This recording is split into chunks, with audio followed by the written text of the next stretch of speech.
চর অঞ্চলের জীবন সময়তে খুব দুঃখও কাটে, সময়তে খুব কষ্টও কাটে। এই যে এখন মাল ডাল মুলি টুলি মাঠে চরে আছে, গাড়ি ঘুরাই দিলে এমন করে যে প্রচুর পরিমাণ সমস্যা। দেখুন ভ্যান ট্যান আসে, মুসির গাড়ি আগের দেশে অনেক ছিলে, এখন নি বলতে চলে।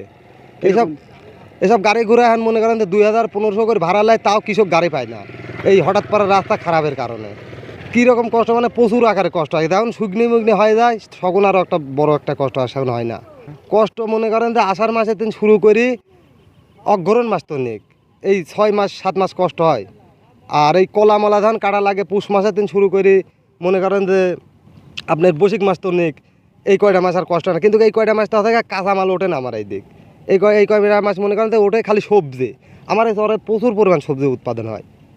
করলা, কুমড়ি, চাল কুমড়ি, করলা, মূলা, বেগুন, মরিচ, সিম, এমন কোনো সবজি নিজে গাজর, এমন কোনো সবজি নিজে আমাদের চরে হয় না। কত আবাদ হয়? আবাদ প্রচুর আবাদ, তা মনে করেন যে হাজার হাজার বিঘে বই। কৃষক মনে করেন যে এর আগে এক চালানে মনে করেন 1 বিঘে মূল্যবন্তি মনে করেন যে 15,000-20,000 টাকা হাইস গেলে খরচ হয়, সার বীজ দিয়ে লাগা নিতেন শুরু করি চাষে তেন। মনে করেন যে 20,000 টাকা খরচ হয়, যেটি ভালোভাবে সুস্থভাবে তুলতে পারে ওই ভুঁইটা মনে করেন যে 80,000-90,000 টাকা বিঘি বেচা হয়, তখন বেশি লাভ হয়। আর যখন 20 টাকা দলে 25 যায়, তখন মনে করেন যে অত একটা লাভ সত্য আর হয় না। এবার মনে করেন যে আমার এই হাতে 5 বিঘে ওই মূল্য ছিলে, মনে করেন যে 1 লাখ টাকা খরচ হয়েছে, আমি হাতে 3.5 লাখ টাকা বিক্রি করে যে 8 মাল উঠাচ্ছে। এরম কাঁচা মালে এরম লাভই হয়। আবার হাতে চলে যেতে লাগলে মনে করেন যে ওই ক্যাশও থাকে না, ভুইতিনও বিক্রি হয়। আবার দেখা যাচ্ছে ধান দুর্যোগের সমস্যা হয়ে যায়, তখন ভুইতির মাল না উঠাতে পারলে, বাইরেকার ব্যাপারীরা আসে ভুইতিন, তখন মাল না উঠাতে পারলে সেখন মনে করেন যে মুসির গাড়ি, কুত্তা গাড়ি, সু ভ্যান, অনেক রকম বিভিন্ন গাড়িত করি ওই আমার গ্রামে নিয়ে যায়।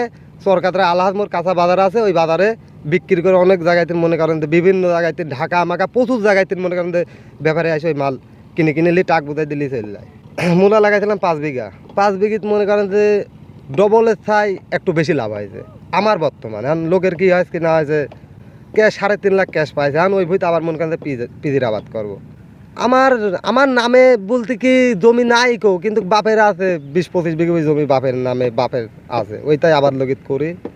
এই টাকা দিয়ে মনে করেন যে এখন এই যে মূলা বুনিছে আপনার কলাম, এই মূলার ভুঁইত মনে করেন যে এখন থেকে ই করবো, ওই পিজ লাগাবো অর্ধেক বইতে আবার মূলা লাগা, উর্বদিন আবার বাগুন লাগা দেবো। তারপরে ওই খেত ওঠার পরে ওই জব গম বুনি দেবো। তারপর মনে করেন চৈত মাসে আসে যাবে, চৈত মাসে আবার করলা, চাল কুমড়ি এই আবাদ যাবে। বছর ঘুরবি আবাদ এরকম মনে করেন যে উৎপাদন থেকে বৃদ্ধি হতে থাকবে না, জমি পড়ে থাকে না। জমি ওই চৈত মাসে যায় মনে করেন যে 1-1 মাস হয়তো পড়ে থাকে, তাছাড়া 12 মাসে মনে করেন যে এক বছরে আমার এই মাঠে চর মন নিয়ে এবার ওইবার দিয়ে 4 করে হাতে খন্দ হয়। এখন মাঠে গাজর আছে, পেঁয়াজ আছে, মূলা আছে, বেগুন আছে, সিম আছে। বাজারে বিক্রি এখন বর্তমান সিম আছে, বেগুন আছে। বেগুন এখনও তো ওইভাবে ওঠা শুরু করি না। মূলা আছে, মূলার দাম 1000-1200।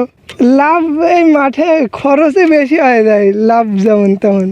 রাস্তাঘাট ভালো না, গাড়ির ভাড়া বেশি, এদিকে খরচই বেশি হয়ে যায়। রাস্তা ভালো থাকলে খরচ আপনার অর্ধেক কমে যেত, অর্ধেক আর বেশি, 3 ভাগের 1 মানে 2 ভাগে কমে যেত। সে সময় লাভবান হতো, সে অনেক লাভবান হতো কৃষক।